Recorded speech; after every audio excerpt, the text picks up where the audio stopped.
As track and field fans, we always hear the most about athletes who are winning.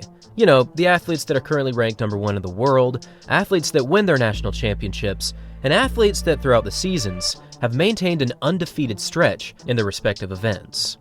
Following these big-time successful names that seemingly always take the W's is a fun and easy thing to do. But what you hear about far less are the athletes that finish behind these eventual winners. Constantly finding yourself outside of the competitive conversation can be a very frustrating thing to endure. You train all year round, you make endless sacrifices, but when the moment ultimately comes, you fall just short. Reaching the biggest stage in athletics only to be outdone by 3 or more people is not a fun thing to experience, and the single worst time for something like this to happen isn't actually in the global championships, it's at your national championships. Finishing in 4th place at this stage is honestly just cruel, especially in countries such as Jamaica or Kenya or the United States, where dozens of world-class athletes come to each event for a shot at the global stage, making it unbelievably competitive to make it to the top 3. However, every single year there has to be a few key athletes that fall just short of this ultimate goal. Now, for 2025, this truth became even more of a painful reality, as many of the top finishers at this year's United States National Championships were agonizingly close to making the team. But now, they are officially not heading to Tokyo for the World Championships. Well, except they actually still might be able to, because in 2025 the rules have shifted, because for this year's Diamond League schedule, every Diamond League event will be taking place before the World Champs, and for those that are determined enough, fast enough, and strong enough to be crowned this year's Diamond League champ, they will be given a wild card position in this year's World Championships.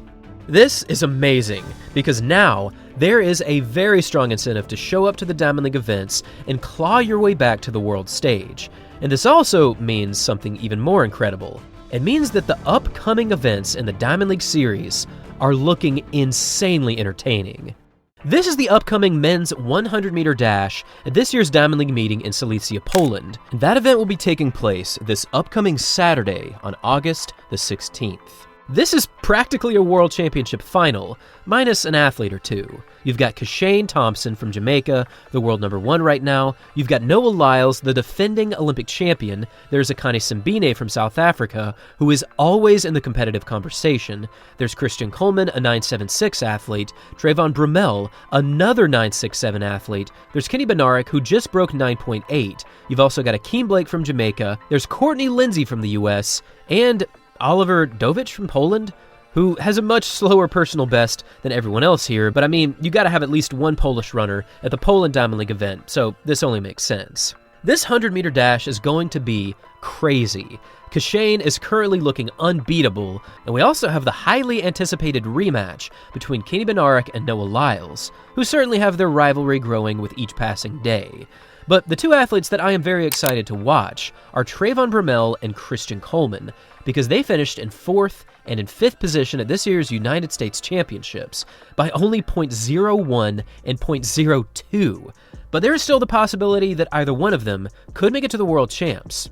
But another athlete that just might find their way back to the world stage is Yared Nuguse. You see, in 2024, Nuguse pulled out a huge bronze medal in the Paris Games with a time of 3:27.8, just barely missing silver by .01. This performance was certainly one of the career highs for Yared, but 2025 has also been quite incredible. He set the world indoor record for the mile, he then ran a 3:45 outdoor mile at the pre-classic. He was looking incredibly fit. However, come the United States Nationals, he only finished 5th in the 1500, as this race was an absolute sprint show over the final lap.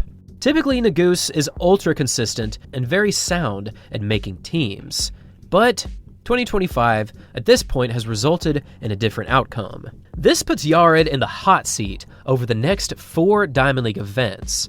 However, if there is a 1500 runner that might be able to do this, it's Yared. But there's also Hobbs Kessler, and there's Josh Hoey, who also might be able to do this, and they also fell just outside of the top 3 in their primary events from the US. So seeing all 3 of them race in this upcoming Diamond League meeting is going to be amazing. This upcoming men's 15 includes 10 athletes with personal bests under 330, so the competition will certainly be fierce.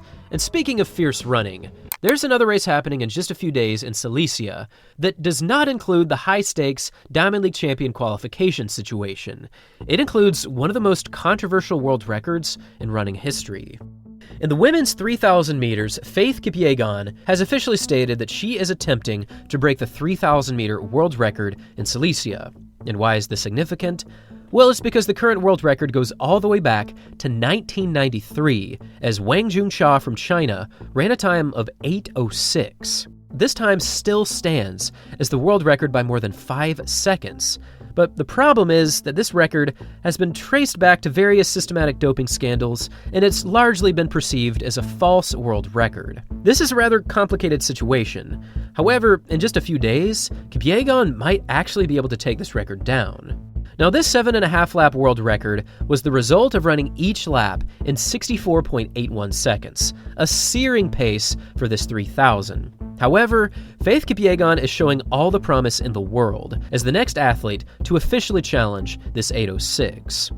If Faith can finally break this 3K record, it will officially put a stamp on an event that has been hanging in world record limbo for the past 3 decades.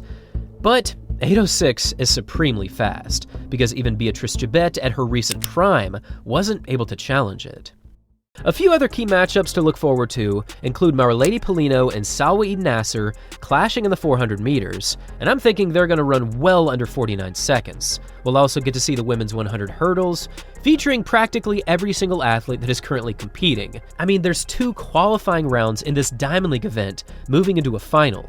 And we'll also get to see Sha'Carri Richardson clash against Melissa Jefferson Wooden and the 2 Jamaican Clayton sisters. And I'm thinking this is going to be a very quick race as well. And also don't forget to look out for Femke Bol and Anna Cockrell in the women's 400 hurdles. And specifically featuring Bol, many now have her as the favorite moving into Tokyo, given that McLaughlin Levrone is only doing the Open 400 now. This upcoming Diamond League event is looking incredibly exciting, and it's great that more is on the line now compared to normal Diamond League events. So with the stakes even higher, leave your thoughts on what you think will happen for the remainder of this year's Diamond League series moving into the World Champs.